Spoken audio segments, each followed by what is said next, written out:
When Black Ops 6 releases October 25th, Warzone will see some major changes that will absolutely reshape the way we play Warzone this year. Changes to the movement, backpacks, inventory, perks, and more will make this year's Warzone hopefully feel like a blend between new and old. We're getting a new resurgence map, Area 99, but we'll have to wait until spring of 2025 to jump back into Verdansk. It's kind of crazy that there's been no news of a proper big map fresh for BO6. It'll be fun to try out another resurgence map, but there's something uniquely enjoyable about getting a dub on an actual Warzone map with 150 players. I'm glad we're getting some updates to the core gameplay, but they still have some work to do for me to really enjoy Warzone, especially if the goal is to get back to that OG feeling we had back in COVID. Area 99 is a new resurgence map dropping alongside Black Ops 6 and showcases a unique retrofuturism art style with lore explaining the creation of the original Nuketown. The map funnels the action towards the middle from the outer rings, which should lead to plenty of firefights according to a bunch of people who got their hands on it during COD Next. The southern part of Area 99 is a uniquely Black Ops location,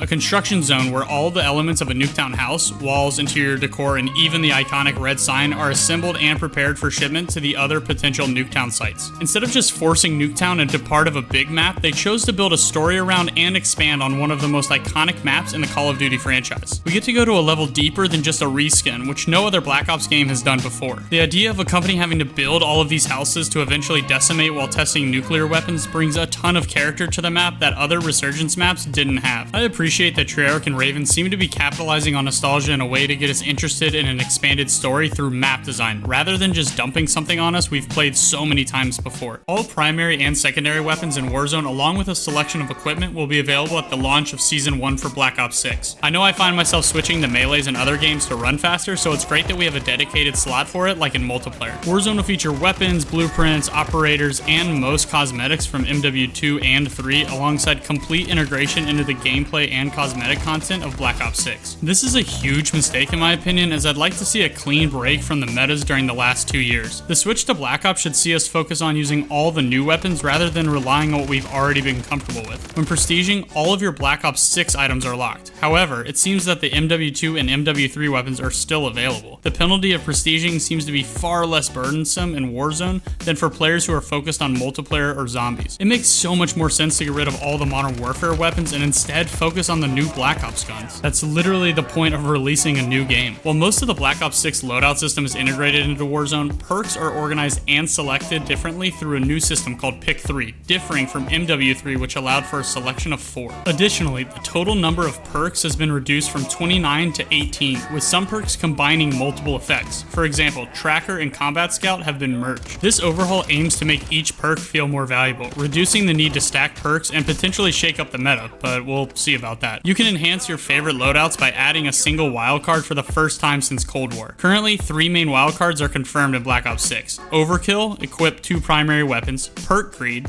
add a 4th perk, and Gunfighter, which grants 3 extra attachments for your primary weapon. Players can find valuable lootable perks and caches in other locations throughout the map, allowing them to gather more than just their equipped loadout perks. I appreciate that the devs are trying to streamline builds and increase the pick rate of some perks by taking underpowered buffs and adding them to the other perks. We're still going to see meta builds develop, but at least it shakes up the gameplay, allowing for some creativity. Raven has been analyzing the gameplay from the OG era of Warzone, aiming to simplify this year's iteration, which includes the return of the classic in-game inventory system, meaning no more backpacks. This change should allow for easier looting, as players will encounter a straightforward series of slots in their non-loadout inventory, laid out similarly to the original equipment inventory, featuring spaces for various items. I know a lot of players felt like the introduction of the new backpack system was too clunky and always preferred the OG backpack, so hopefully this is a step in the right direction. In response to this change, the satchel system has undergone significant changes compared to the previous iterations of Warzone. The armor satchel in Black Ops 6 allows players to carry up to 8 armor plates, significantly enhancing their survivability during firefights. Meanwhile, the munitions satchel expands ammunition storage. I appreciate them trying to streamline the looting system, but we absolutely still need floating loot, and this is one major missing quality of life change because it made looting so much easier. The fact that they revamped the backpack and inventory system without shifting looting behavior makes no sense to me. While Warzone continues to dominate in daily player count, it seems like Treyarch and Raven haven't done much to support this player base. It's wild to me that you have a new game launching and yet we're not getting a new big map. They've made changes to the perk system, backpacks, looting, yet we still end up using guns from older CODs. It seems like it's just status quo, even though it's a shift in the franchise from Modern Warfare to Black Ops. It doesn't seem like the player base is being taken seriously, especially when such a large portion of the activity in the series is active through Warzone.